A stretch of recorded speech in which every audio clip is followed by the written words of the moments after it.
大家好，人生充满了问号，也充满了各式各样的回答和不明所以的注水。当全中国吃瓜群众一致讨论王一博在乡家盛会当中表现拘谨，可能社恐的时候，其实一种不可能，99.99999%的人是看不见的，因为有视频有真相。不服的朋友们可以到本频道的短视频区，大量的趣味点、新万我都已经剥开了瓜皮，红彤彤的瓜瓤任君品尝，独门思想，况且免费。同样的，对于王炸姐姐赵丽颖而言，当谁是凶手高开低走的时候，问号都集中在了赵丽颖的身上。于是乎，赵丽颖交出了一个感叹号：如果人云亦云，互相抄袭，注定吃瓜客都是看不懂王一博、赵丽颖的。就像整场乌镇事件的真爱粉丝看不懂正主一模一样。视角永恒359度，观点永恒与别不同的新万我再次看到无知大号、肤浅大 V 继续尬吹尬黑一些有的没的，例如 GQ， 例如香家和香风。语言是门艺术，如果没有艺术细胞的话，语言就是清水煮白肉，苍白出汁。当然了，这是新万我的原创俚语。众所周知 ，GQ 每次拍王一博都是盛况。2020年 ，GQ 直接为王一博换官博头像陪玩。2021年，王一博登 GQ 银石担任长拉页封面。2022年，王一博携电影作品再次上封 GQ 银石整本杂志的120页，都是宣传他的作品。这种重量的确彰显了王一博的核心地位和江湖价位。作为今年5大女刊金9大战的男星独苗，王一博也是自杂志1993年创刊以来首位包揽周年春夏和秋冬开季3期最为重要月份的男星面孔，连续3年的亮相及顺势解锁，也是目前最快完成此项战绩的封面人物。要知道，主流5大女刊能够拿到该成绩的男星总共也才2位而已，所以电影无法上线的情况下，型格王一博依旧在时尚界地位不倒。您猜为什么呢？说白了，在新万我看来，王炸姐姐去年同期遭遇的所谓滑铁卢，简直有些背景色的玄幻了。现在正在热播的电视剧《风吹半夏》，目前豆瓣评分8.4分，势头也是高开高走，在年末诸多影视剧竞争中脱颖而出。毕竟这部剧也是来势汹汹，由赵丽颖、李光洁、欧豪主演，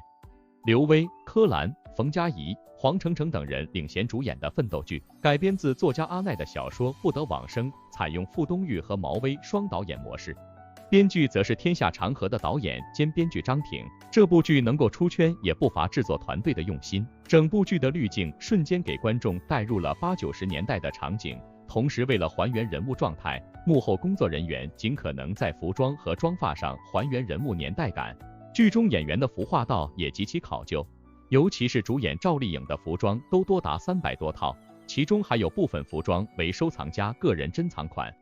其次，能支撑收视率持续高升的原因还是剧本足够扎实。故事以上世纪90年代为背景，讲述了许半夏、陈宇宙、童潇齐3个年轻创业者白手起家，在企业浪潮中谋求生存发展的现实故事。当时的钢铁业蓬勃发展，赵丽颖饰演的许半夏大学毕业后开始创业，从废品站到倒卖钢铁，再到创建堆场，最后将公司一步步发展成国际贸易龙头企业。风吹半夏中的赵丽颖饰演的许半夏绝对是真正的大女主。一开始，许半夏和发小陈宇宙、黄澄澄饰演开了一家小的收废品站，而遇上了偷井盖救母的童潇齐、欧豪饰演3个年轻人抱团取暖，开始商量着自己创业，并成为了彼此一生中不可或缺的挚友。但随着剧情的发展，3人的结局也逐渐清晰明朗起来。3人白手起家的半夏钢铁有限公司发展成为行业领头羊，但老板之一的陈宇宙却在此刻被查出肝癌。在剧情上，导演和编剧也是高度还原了原著小说，可能在不久后的剧集内，陈宇宙这个角色就要下线。许半夏也迎接新的挑战，为了陈宇宙最后的日子能够快乐，许半夏对于拿下省2钢这个项目势在必得。此时的许半夏虽然已经成长起来了，但是在行业老油条面前同样被瞧不起。老戏骨刘威饰演的武建设和冯佳怡饰演的裘必正都和许半夏存在生意上的竞争关系，但面对老前辈给自己使绊子阻碍发展，许半夏也感受到了人情冷暖和商场的残酷无情，因此得罪了不少人。有敌也有友，李光洁饰演的赵磊是外企的老总，却因帮助许半夏而被公司开除，随后又加入了许半夏的公司。于是男女主强联合共同创业。目前的剧情也已经更新到许半夏如何在赵磊的协助下，在男人扎堆的钢铁企业竞争中拿下省二钢这个项目。许半夏这个人物不可或缺的挚友是陈宇宙和童潇琪，亦敌亦友的商场朋友是武建设、裘必正等人。真正的伯乐是赵磊和掌握钢铁企业命脉的政客高跃进、柯蓝饰演。且不说男人如何在复杂的90年代商场如何生存，许半夏却老气横秋，敢闯敢拼，让观众追捧。这不乏赵丽颖将人物角色诠释的出色。当同时期的女演员还在演玛丽苏剧情的时候，赵丽颖已经开始演女强人和农村企业家了。在风吹半夏之前，赵丽颖今年已经播完了一部剧，就是和罗晋合作的《幸福到万家》，在央视直播，还取得了7.0的好成绩，也算是完成了成功转型。此前，赵丽颖饰演的大多是古偶剧，像《花千骨》《知否》等热播剧，让观众对她古装造型印象深刻。而她由于外形的限制，也很难转型成功。长相甜美，身材娇小，缺乏骨感美，确实起初并不适合女强人的角色。但这些年，赵丽颖一直在不断进步，如今的再度爆火，其实一切都有迹可循。重点来了，赵丽颖曾在悬疑剧《谁是凶手》的时候就尝试转型，但当时剧一开播就让她争议不断，她的演技褒贬不一，没被观众认可，可以说是一次成功一半的转型。至于另外一半，相信熟悉本频道的朋友们都知道，要知道Shin Wan我惯常第一时间深扒硬核，所以4个字的结论，Shin Wan我简直说的口干舌燥了。所谓成也萧何败磨合，当然了，这也是Shin Wan我独家原创的胡思乱想，大家一笑了之就好。如果您实在好奇，不妨自行回顾一下谁是凶手的肥佬原因。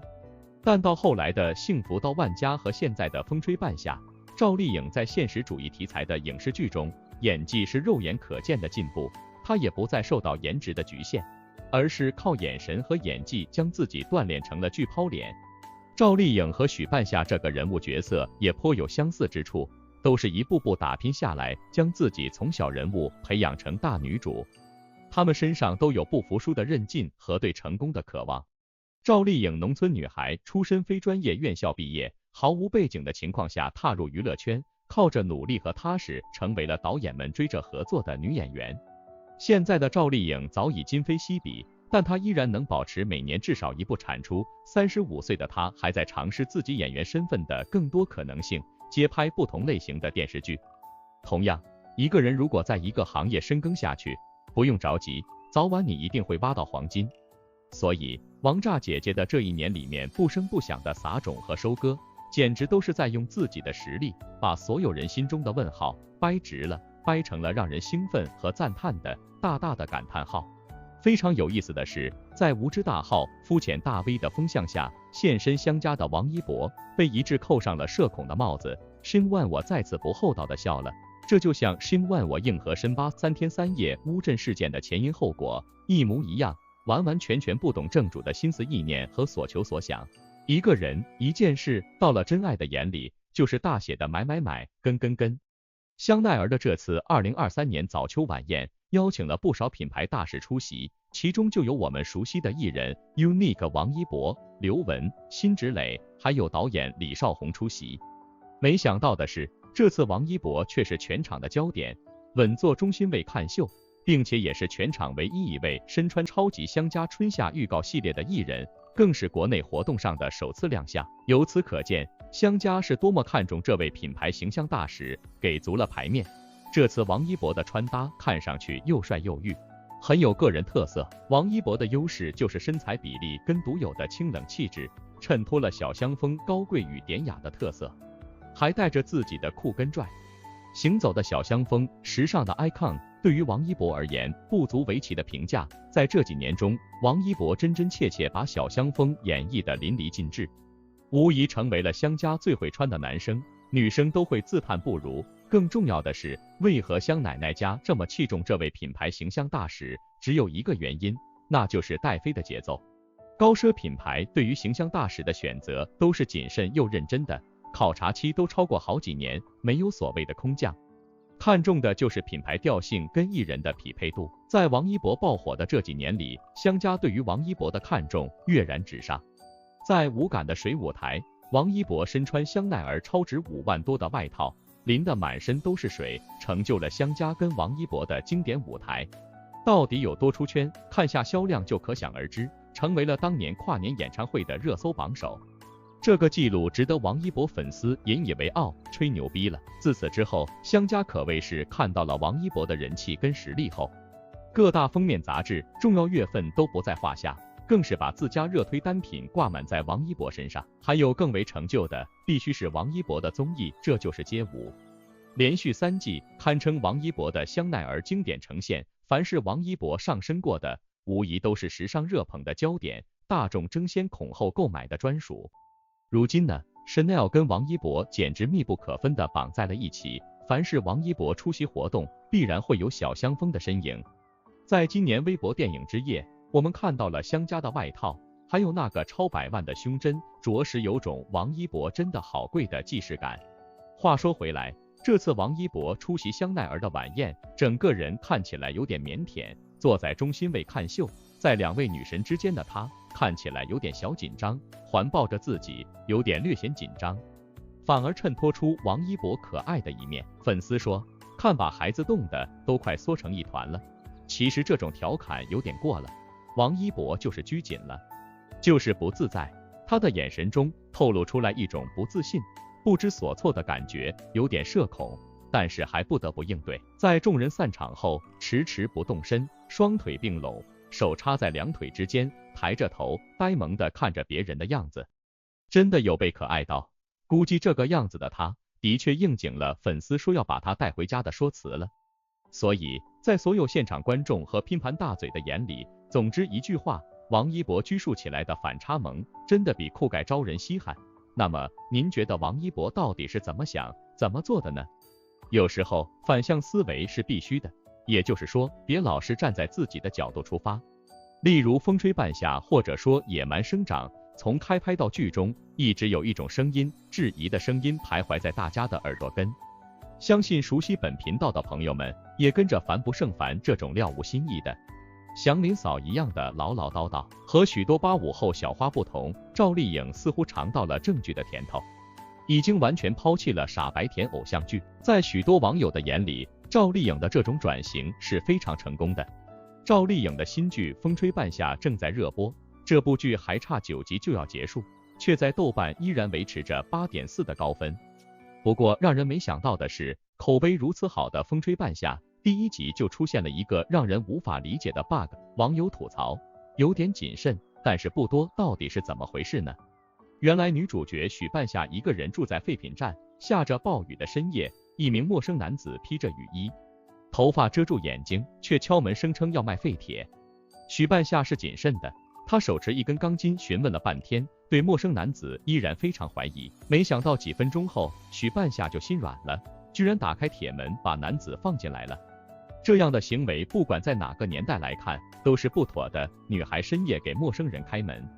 简直是引狼入室。不过如果了解原著里半夏的真实模样，也许你就懂了。